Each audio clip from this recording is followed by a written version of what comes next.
All right. Well, thank you for joining us. And thank you very much, Mary, for taking the time out of your busy campaign season to join us for these LCC DCC chats.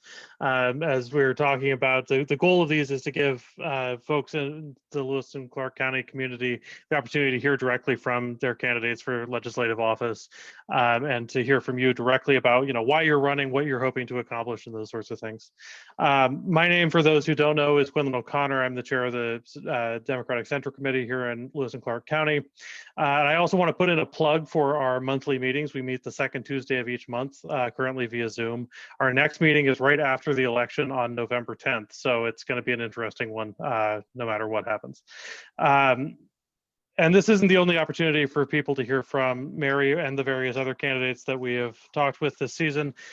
These are being recorded, and so we will post them on our YouTube site, on our website, and on Facebook for anybody who wasn't able to join us this evening.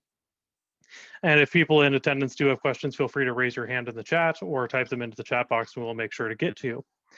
So, Mary, before we really begin, where is House District 81 for those who may not be oriented? House District 81 starts in the North Valley and goes up into the Mansion District and then south of Rodney.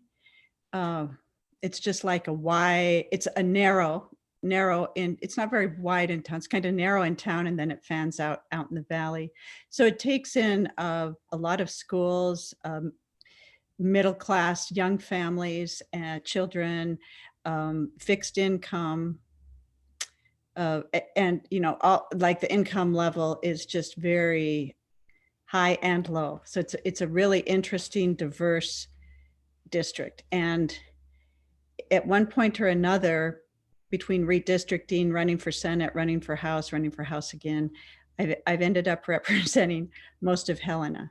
But out in the valley, I do have the same piece of my district that I've had since 2004 when I was first elected. Wow. Yeah, pretty cool. Well, so tell us a little bit about yourself and why you're running. Okay, so I'll tell you about myself, and then I'll end by telling you why I'm running. And I think you'll understand as my background unfolds. I was born and raised in Whitefish in an Italian neighborhood of 2 blocks of mainly relatives. And my dad married an Irish woman, which was scandalous at the time, obviously, to marry someone that wasn't Italian. And it worked out okay, I firmly believe, because she was a Catholic. So that's where I came from. My dad was a railroader. My mom worked for the county. I grew up in strong working class neighborhood, family, strong union background, as you can tell. Both of my parents were in unions. My dad was a union organizer for the Musicians Union. And I had no idea. Well, let me put it differently. I was so fortunate to grow up in a home with healthcare, warmth, safety, and always a cupboard full of food. I had no idea that not everybody lived that way, but I was going to find that out in my adult life. So that was a great beginning, and that really shaped where I am today. And that's why I wanted to tell you about it. I'm first generation born in the US. My mom was born here, but my dad came over on a ship, and a bunch of his uncles, grandparents, all, big old family. And, I'm all about the working class, and that's kind of where I started. That is where I started, and that's where I come from. And then the next piece of my life that really shapes the work I do is I was married for 10 years, and my 4 children and I, ages 1 to 8 at the time, we needed safety. So I left my ex-husband knowing we were going to go straight into poverty, but knowing that we all needed to be safe. And that was quite an experience. My children and I did live in deep poverty, and everything that comes along with that, internalized depression, shame, a lot inferiority complex, that type of thing. But then it also evolved into strength, and through the struggle came unity. And I'll tell you one thing, my children and I are so tight even today. We always have each other's backs, and we learned, and we still live by compassion. And it's very important to take care of your neighbors, because we were well taken care of. That's one thing that's really important to understand. And second, we are all where we are today because of a good, strong social safety net, a good, strong social safety net. And it's not as strong as it used to be, especially the welfare system, thanks to President Bush. But at that time, they allowed people on welfare to access education as a means to move out of poverty, create upward mobility, and generational change. So I was fortunate enough, after working 2 jobs, decided to drop one, go back to college, and go on welfare. Didn't receive child support. And it was one of the best decisions I ever made. My children used to say, whatever minimum wage job I was working at the time, when I grow up, I want to be X. And I'm not demeaning anybody's work, but I would think, oh gosh, we've got to do something about that. And when I went back to school, my children started saying, when I grow up, I'm going to college. And actually, at this time next year, all 4 of my children will have graduated from college. And so we had a great social safety net that supported families, supported keeping them together, and supported really meaningfully and with good intentional policy moving folks out of poverty. And so that's why I ran for office. I ran for office because of my childhood. And I really, really want families and Montanans to experience the same thing I experienced growing up. I want our young people to experience that.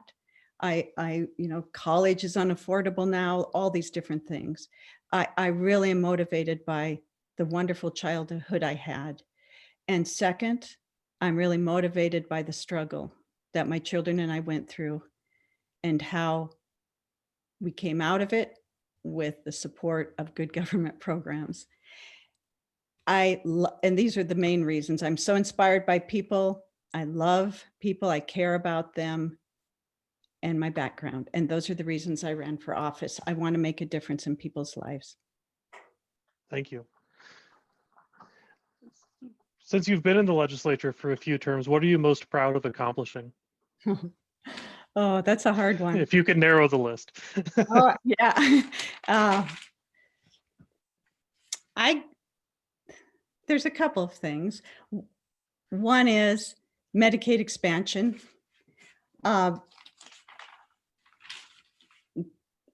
Medicaid expansion, that would be one of the things I'm most proud of. And the reason for that is because Medicaid expansion is, in my opinion, it is the second most important healthcare move that our state and country has made since Medicare. In Montana, 10% of the population now is covered by Medicaid expansion, a quarter of the population by Medicaid overall. People who never had healthcare before, who I don't have to sell anybody on this, but I would say Medicaid expansion. I believe healthcare is a human right. I believe Medicaid expansion is one of the biggest steps we've taken towards single payer. And so I'm really proud of that. The second thing I would say that and you know what, let me step back. I'm really proud of all of the people who helped make being a bill sponsor, co-sponsor of Medicaid expansion, one of the chief negotiators of this, the 2019 bill. I am really grateful and proud of all of the people who sent hundreds of emails and hundreds of messages, had rally after rally, 7 hours of public testimony, the support that we received, those of us who are on the floor and can make the arguments and sit in the committees and the negotiations. It would not have happened without a whole team pushing the issue. And so that's important. And I'm sorry, I didn't mean to take all the credit. Second thing, though, that I really love about the legislature, and I love it, I am so honored to be there. I am so grateful to have this experience. The second thing that I really appreciate about the work, it's not just what you do, but how you do it. And so I've been really fortunate to build relationships with likely and unlikely allies.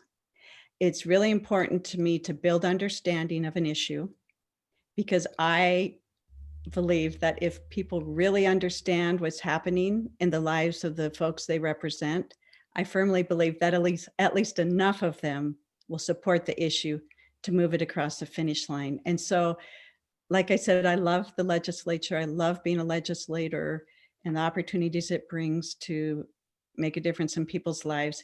And I could only do what I do by being open and building relationships with a cross section of policymakers. And so I'm kind of proud of my ability to do that. Well, what is your strategy for working across party lines? I mean, we've had a very much split legislature and a split between the majorities in the houses and the governor's office for the past number of years. So how have you found that, and what's your strategy for working through it?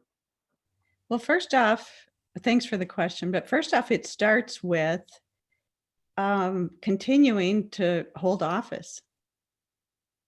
I mean, I learned something new every session, and I've been there, I don't know, 8 sessions, a lot of sessions. I learned something new every session.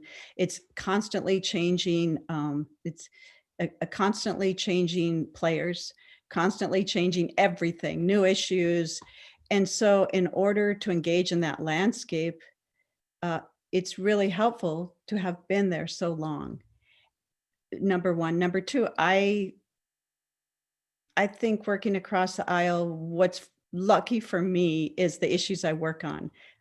You know, I have a good moral compass, and we have the moral high ground. I mean, it's hard to work on a lot of issues that don't have to do with people's lives.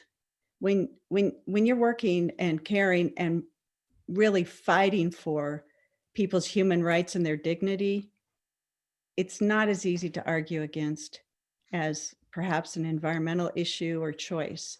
And so I think the longevity of my tenure, and then, like I said, building understanding, talking with people, talking with really, like I pick folks that are polar opposite and just sit down and visit with them.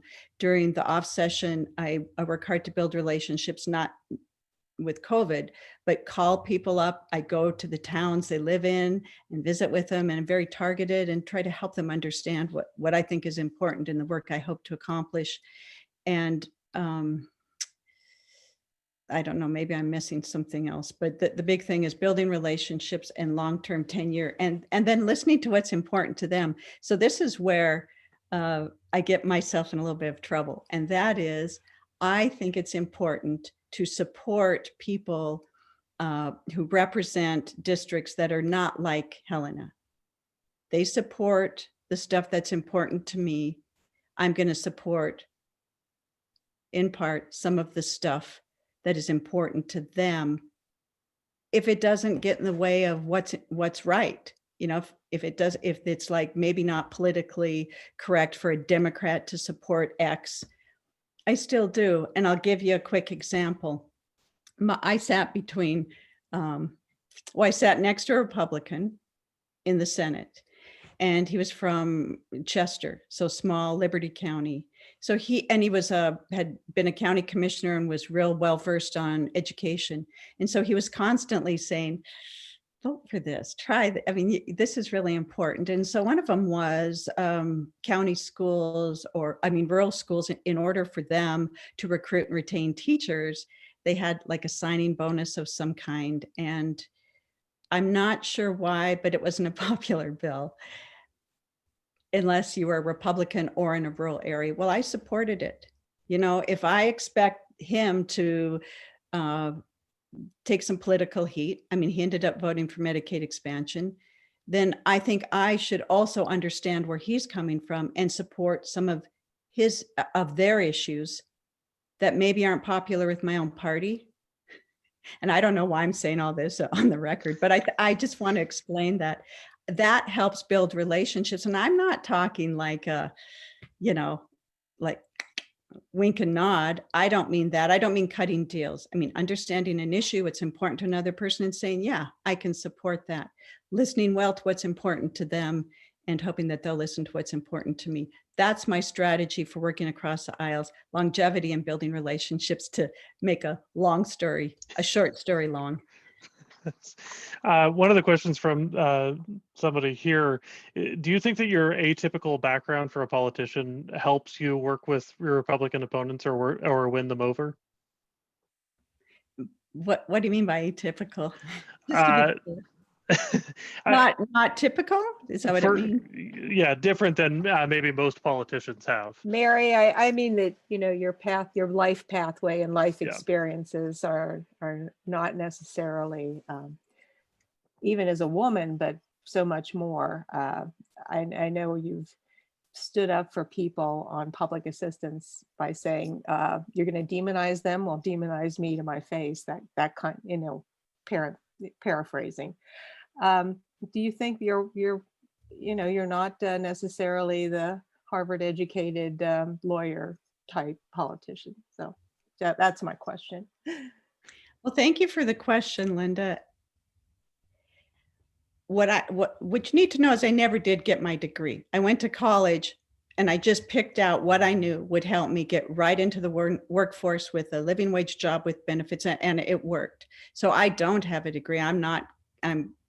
I was smart to do it that way, to be honest with you. My kids were going to hit college soon. So that's important to note. But to answer your question, I mean, that's really a smart question, and it means a lot to me. And this is why. I believe that the issues that I work on are so important that I am not willing in some areas to compromise at all. And I believe, having lived, and my community still is very low income, many people of color, Native Americans, Blacks, low single moms, young single moms, that's my people. And it is too important to worry about other things. They have to come first, if that makes sense. So I would say my background, my atypical background, shapes the way I do politics, and that helps me to work across the aisle because I'm just really motivated. It doesn't bother me. I love Democrats and I love Republicans. All right. Another question actually from Linda. Linda, do you want to ask it yourself, or do you want me to read it for you? Okay. So you're known as a tireless door knocker and door-to-door campaigner. How have you found campaigning in the time of COVID? It's really awful.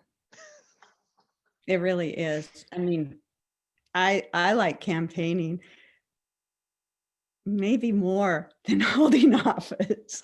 And going door to door, it is just an amazing experience for me. I wish I was a writer, because people are salt of the earth. They invite me in. I've had a few doors shut in my face too, don't get me wrong, but they invite me in. We sit and we have coffee, we have tea. Barbecues. It's just on and on it goes. And people are so warm and welcoming, but also the intimacy of being in somebody's home and being totally open to hearing what they have to say, that it's incredible. It's incredible how people open up. And I'll tell you just one quick story about that. I met a man on the doors, and he said to me, "You're like Christine Kaufman." And I said, "I don't know what you mean." And Christine Kaufman, for people, she is a wonderful woman who held office in the House and the Senate and is gay. And I said, I love her. She's one of my sisters, but I don't know what you mean. And he said, you're like gay. And I said, well, no, actually, I'm not gay. But if that's what's important to you, if you don't want to vote for me because I'm gay, then don't vote for me, because I support people who are gay 150%, and I will never back down from that position. I could tell he wasn't, supportive of gay rights. And he looked at me and he said, well, what do you care about? So I explained it to him. And he said, "Oh, I already voted. Can I go get my ballot? Do you think I can change my vote?" It was just that connection and that understanding what I've been talking about. We really built a bridge, and that was amazing to see that. And one last thing, I met a man on the doors who who had run into me like 20 years earlier with my car, and really had a, didn't treat it very well, didn't handle it very well. And then I met him on the doors about 10 years later, and he was really rude to me. So the last time I met him, he was dying of cancer. And he said, "Come in." So I came in and sat down, and he said, "I owe you so many apologies. I don't know where to begin." And I just looked at him and said, "You don't owe me anything." That humility and the real personal connection you can make with people on the doors, it's killing me. This is absolutely killing me. I'm so off my game. And the phones, I'm telling you, it's very different, very different. So thank you for that question. In case people wonder why they haven't seen me, it's because I'm not going to go to door. I'm too concerned about people's safety. Makes sense. What do you hope to accomplish in the upcoming session if you are reelected? If I'm reelected, what I will be doing, my priority will be to protect the human rights and dignity of Montanans. As I said, I believe healthcare is a human right. I have always been a single payer advocate, and therefore I am going to work really hard with my colleagues to protect and preserve Medicaid as a whole. Medicaid is in jeopardy. It's in jeopardy. Medicaid expansion is. A quarter of people have Medicaid in Montana. Medicaid expansion is about 10%. The Republicans have already set the table for the next session as to where they're going to go, whether the lawsuit overturns the ACA or not. There are Republicans who are going to go after Medicaid expansion. And what I mean by they've set the table is the audit. There was an audit completed on, was supposed to be Department of Health and Human Services, and it was zeroed in on Medicaid expansion and further zeroed in on Medicaid expansion members. It totally demonized Medicaid expansion members, the people of Montana, our friends, our neighbors, our families, people who clean our rooms, who take care of our loved ones, who service our coffee. The audit zeroed in and demonized people who have Medicaid. Now, the issue is the audit was based on not Montana's way of delivering Medicaid expansion. It did not audit the way we run our program. Therefore, the outcome was not only useless, it was a waste of taxpayer money. No policymaker can use it to promote policy. But most importantly, it gave us really inaccurate information and made people who have Medicaid look like cheaters. And they are not cheating. They're not cheating the system. So the audit came out. Even Daines in a committee in Washington testified to, it's really too bad that the Medicaid expansion program in Montana isn't working well, and that so many people have it that shouldn't. And one of the things that came out of the audit was 50% of the caseload doesn't qualify. That's just not accurate. So that audit, and then all of the rhetoric around it, I mean, they did polling, the Republicans did polling on it. All the rhetoric around it sets the table for the legislative session. So we're going to be busy. We're going to be busy defending and trying to preserve and protect the program, but also the people. And not just people have Medicaid expansion, but demonizing the poor. I mean, it's a tired old song. We are going to have to really fight for the dignity of Montanans. So when I go to this session, I'm going to be working to protect the human rights and the dignity of the people we represent, because it's a statewide issue through what I've just explained. And then I have a lot of little obscure things I want to work on. Workers' rights, in particular, women workers' rights, and really want to focus in on prevention for abused and neglected children. And children with disabilities. By prevention, I mean, let's focus real strong programming on the family before it falls apart. Don't wait till they fall apart to like zoom in and take care of everything. So that, and I have lots of good ideas about how to do that. We don't need to recreate the wheel. We already have good programming to support families like my family was supported. Let's just go back to the way of doing business where we treat people like we should. They're assets. They just need a hand up. And so those will be my priorities: Medicaid expansion, the dignity of people, their human rights for healthcare and for good quality of life, access to education, that type of thing. And that looks like exactly what I just said.